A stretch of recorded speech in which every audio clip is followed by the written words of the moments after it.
Sometimes when you need to create a pop-up window, and for example it should be linked to the quick action, for example, and invokes the flow, sometimes you need to make it bigger.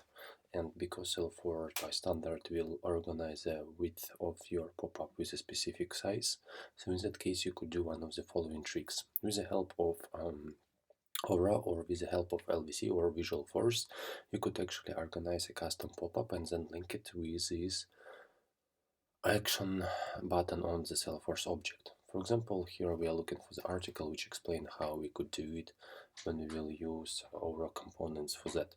So first of all, what we will do is we will use a model container, and for that style what we will do is we will actually specify what should be our width and mark width. So in that case we will be able to control the size of our container, and it will help us to provide the specific width for that. So then we upload in that file as a static resource, and then we are preparing our model window component. So when we preparing our model window component, for example, with the help of Aura, so in that case we need to implement possibility for us to use it in the quick actions and possibility to use it for the flows. So then we could provide, like wherever we need, for example, a lightning flow tag if you need to show a flow. And in that case, once we will provide basic configurations, as you could see here, we will specify what is our component, to which object is related, and we need to specify the height.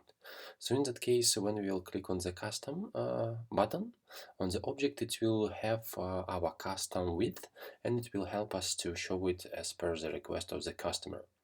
And regular one, as you could see, have not such a big width.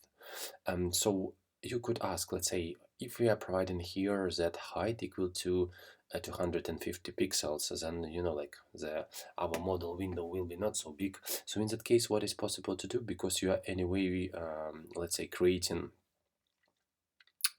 static file with the styles.